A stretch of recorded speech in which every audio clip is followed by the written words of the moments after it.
Hey folks, welcome to Module 2. In this module, our expert will cover common automation workflows and campaigns. So get ready to take some notes and let's jump right in.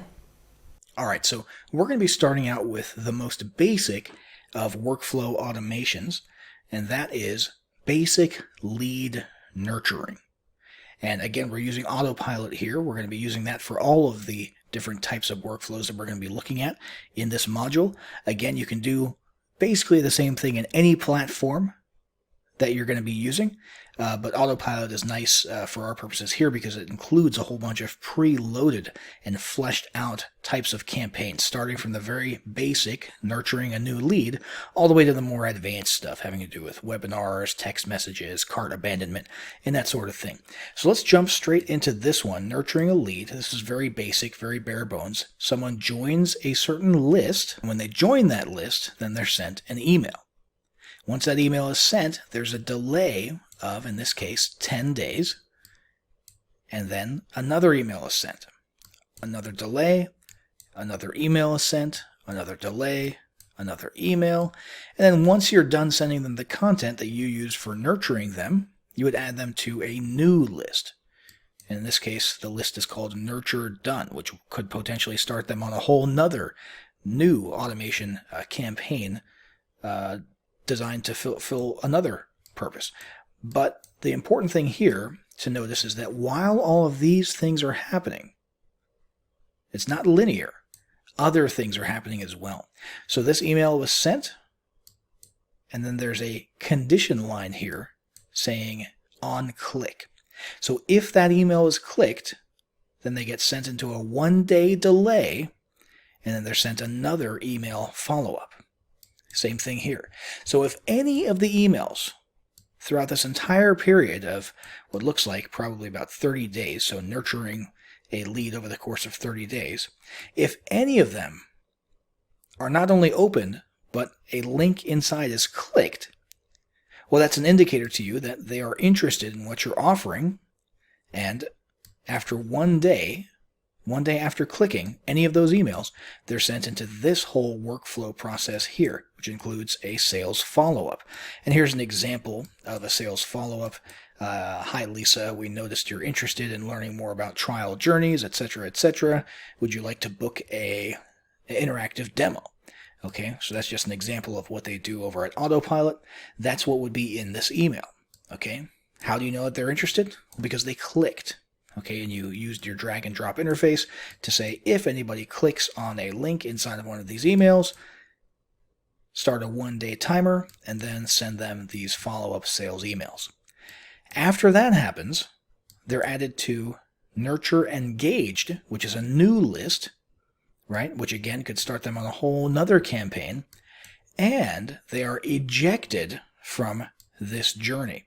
Because they're already working directly with a sales representative, they're getting demos and stuff, they don't need to continue getting all of these emails. And so one of the actions that are taken based on their behavior is they are ejected after they've been added to this list. Now that's a very basic 101 level new lead nurturing workflow right there. Another one we can look at though is a 30-day trial nurturing campaign. So let's say you have a software and you're letting people demo it or trial it for free for 30 days. This is what you could do. So first off, you'll notice as soon as someone submits a form signing up for the free trial, there's 2 different courses of action that begin simultaneously. First, an email is sent, and we'll go down this track in a moment, but then also they're sent a message, a heads-up message, and they're added to a Facebook custom audience, which is also very handy for remarketing. Now, following up on that email, the free trial email is sent and there's a 1-day delay, and after that delay, another email is sent here, and there's some notes to explain what's going on here. Basically, the first 3 days of a trial is when people are most likely to open and respond to emails, so this template puts a lot of emphasis on day 1, 2, and 3, and that's why there's a short duration. There's only 24 hours of gaps in between the first several emails. Later on, those times sort of start to expand a little bit. You're checking in with people every 12 days. Send an email, wait, send an email, wait. And then towards the end here, it gets more important because they're starting to run out of time, right? They've only got, a few days left in their trial, and you really want to try and get them to upgrade to a full account before their trial expires, right? And then finally, an email where they're asking for feedback on the software from the trial user. And post-trial nurture list is what they're added to after the very end, after they've been sent those emails. Very important detail here, though. Here's another trigger and an action. Okay, if, based on the smart segmenting that you can do inside of Autopilot, if they become a paying customer, which means during or at the end of their trial they upgraded, right, and are now on the paid plan, then, so this is if then, right, if that, then they are ejected from this journey. Because what happens if someone, let's say right here on day 3 or day 15, decides to open up one of your emails and say, you know what, fine, okay, I'll click through and I'll go upgrade. And they upgrade and they end their trial and they become a paying customer. Well, you don't want them getting all of these emails about trials, about how their trial's going, right? That's a very important part of every workflow, is making sure that you think about all the different possibilities and make sure that your automation is doing what it's supposed to do, which is adapting to all those different possibilities, adapting to all of those different types of behavior and responses from your customers. Okay, so the whole nature of these workflows is to be dynamic as possible. And so don't forget steps like this, removing people from workflows once a desired result has been obtained. Another one we can look at here is registration follow-up. So when someone registers for, let's say, a webinar or even a live in-person event, once they've submitted that registration form, you can send them into an audience at MailChimp, is the example here, so an email list. Add them to another list here at Autopilot, and send a Slack message to your team, letting them know that a new person has signed up.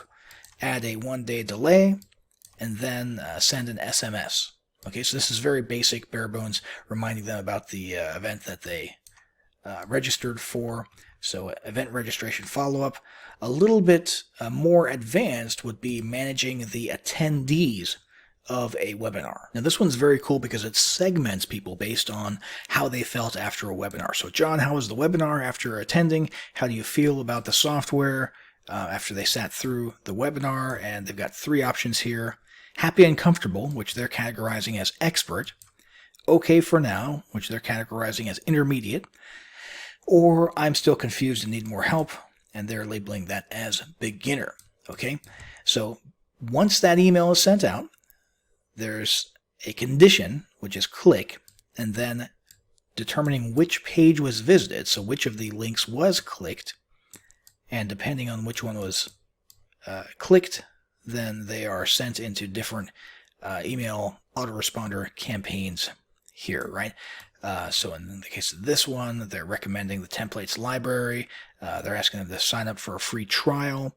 And they were added to a list before they were sent those new broadcasts. And then there's a 15-day delay, and then they're sent a survey, and they're asked to fill out a survey asking, how likely would you be to recommend Autopilot to others?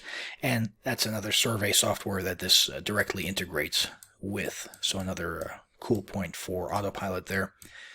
And then on the intermediate one, there's a video follow-up via email. So if they chose this option here, the I'm okay for now, there would be a video follow-up. And then here, I'm still confused and need more help. That's the beginner one. If they had clicked on that one, well, then they would have had a completely different experience. Okay, they would have been sent into a pipeline with this integration with pipeline here, or they would have been sent a heads-up message, and they're going to start getting engaged as a beginner, trying to get these people eventually to understand the software more and eventually sign up for it, and so on and so forth. So that's managing attendees after a webinar based on what they thought of the webinar, and that's a very cool way to do it. Another one here, this is very common, possibly the most common automation workflow, at least in the e-commerce space. And that is shopping cart abandonment and recovery. It's pretty simple, but boy, it really impacts your revenue in a positive way if you've got a cart abandonment automation workflow set up. So somebody is sent to a list, and the list is based on them abandoning a cart. So they've put in their email address on a shopping cart, but they didn't end up going all the way through the checkout process. So they've been added to that. And the first thing that happens here is they are added to a Facebook audience so that you could do retargeting via Facebook ads, right? Asking them why they didn't check out, or reminding them that they still need to purchase, so on and so forth. But then there's a 1 hour delay from when they were in the cart and didn't purchase, 1 hour delay. And there's one of those "you left this behind" emails. You've got those 1,000 times, I'm sure. I certainly have. You forgot to check out, etc., etc. Did you forget something? Those are very common subject lines. And then there's a 4 hour delay again. And then there's an if here, a condition. Okay, if they visited the cart again, and if they have not visited, then you're sending another email here. Okay. Saying our team are here to help. Okay, so basically just continuing to reach out to them and see if they need anything else. See if you can sort of nudge them towards making that purchase. Okay, a 1 day delay here and visiting the page, that's the condition. If they have not visited, then you're doing a split test here, which is another very cool feature of Autopilot. Okay, you're sending an abandoned cart discount to half of them. It's a 50-50 split. So half of them get that, and then the other half get a free shipping offer. So in this case, it's a discount, a coupon on the actual price. And in this case, it's a free shipping offer. And so here, not only are you sending people through a journey that very well could bring them, from being a cart abandoner, a visitor, a window shopper, if you will, to being a customer, but you're also figuring out which approach leads to the most successful sales. Because you can look at your numbers after this and you can say, hey, the people who got the discount code, the coupon code, they converted at 40%, but the people who were offered free shipping, no coupon, no discount, but free shipping, they converted at 60%, right? So the split test functionality inside of Autopilot, as well as other marketing automation softwares out there, is definitely useful, and always be sure to test.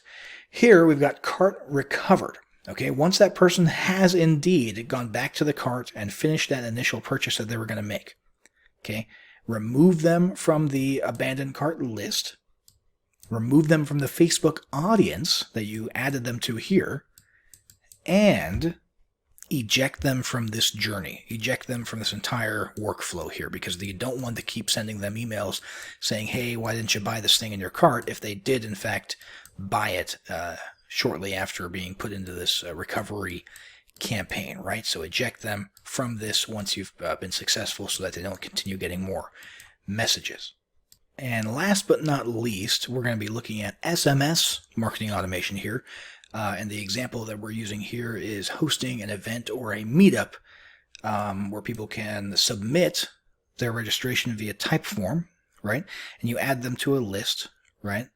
An email list here, and you can send them an email here. But more importantly, you're sending them an SMS, because presumably you collected their phone number here as well. So you send them an SMS via Twilio, which Autopilot integrates with, and you're just reminding them that they're registered. As you get closer to the event, you're sending simultaneously an email campaign reminding them, but you're also sending them SMSs. Our event is tomorrow. Are you still coming? Right? If they reply yes, great, can't wait to see you here. So there's an acknowledgement of them replying yes. If they reply no, oh no, you'll be missed. We hope to see you at another one. And then you can segment them to, based on that response, segment them to a new list saying not attending, versus the list for a confirmed registration, right? And then on the actual day of the event, you've got a time trigger here, and that's a very important part of this for events, time trigger. And based on that, if they are on a list or segment, for in this case, for example, not attending the meetup, pay close attention here. This list is the not attending meetup list. So if they are not on that list, if the answer is no, they are not on that list, we want to send them the event reminder, because that means they are attending. If they are not on the not attending list, we also send them the SMS saying, hey, it's tonight, don't forget to show up, right? So that's how they segmented these people, and that's how they responded based on whether or not they had been added way back up here to the not attending meetup which was based on their answer to that SMS, right? So as you can see, it's pretty complicated, but in a good way. There's all sorts of really cool things that you can do here inside of Autopilot.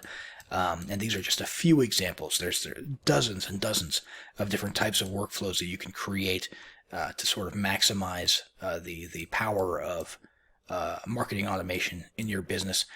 In the next module, what we're going to be doing is basically starting with a blank canvas and creating a whole workflow automation from scratch.